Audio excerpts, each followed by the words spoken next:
Tuesdays are my normal day to provide devotionals, which means I have the devotional today, exactly 1 week before Election Day, on Election Day, and 1 week after Election Day. I plan to use at least the first two as starting points for my devotionals, and perhaps the third as well. It goes without saying that there is enormous interest in the presidential election, in which, if we haven't already voted, we will vote this week or next Tuesday.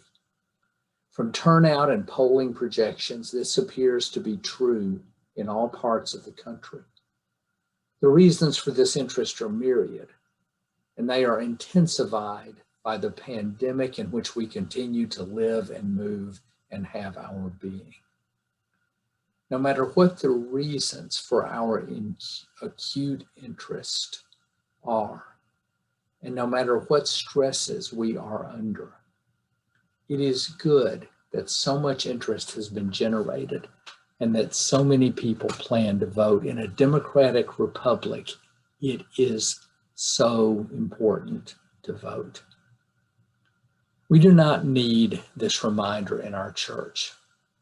Living across the river from the nation's capital and simply having as many members as we do work in politics, largely speaking, and follow politics, we are wonderfully wired to be engaged in public events, policy, politics, and elections.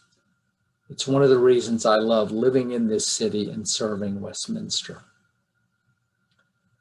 But it is also hard because it is intense and so divided right now.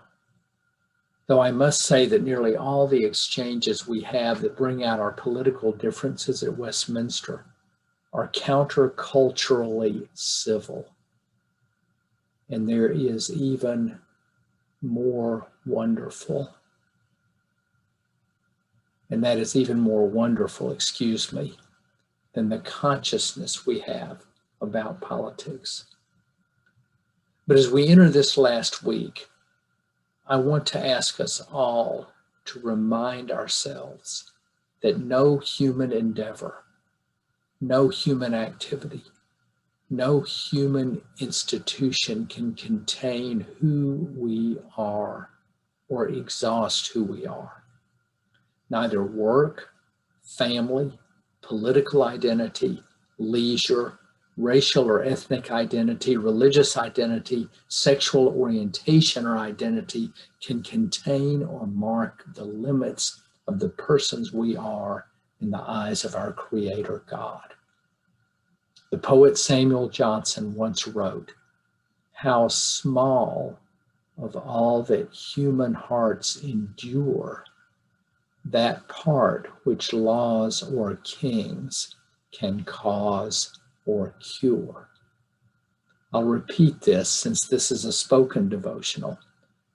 How small of all that human hearts endure, that part which laws or kings can cause or cure. In a recent memorial service, in last week's devotional, and in Sunday's sermon, I felt drawn to quote parts of Psalm 46. And I want to close with it and hope that it gives you the strength and the courage for this final week of political intensity and division leading up to the election next Tuesday. God is our refuge and strength, a very present help in trouble.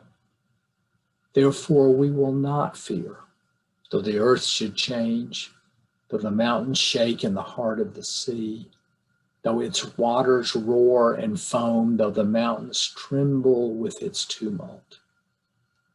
There is a river whose streams make glad the city of God, the holy habitation of the Most High. God is in the midst of the city. The city shall not be moved. God will help it when the morning dawns.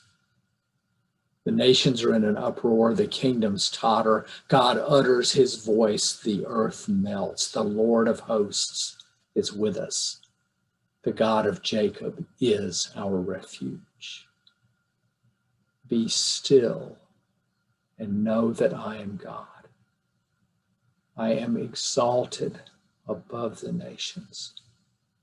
I am exalted in the earth. The Lord of hosts is with us. The God of Jacob is our refuge. How small of all that human hearts endure, that part which laws or kings can cause or cure. Amen. And go vote if you haven't.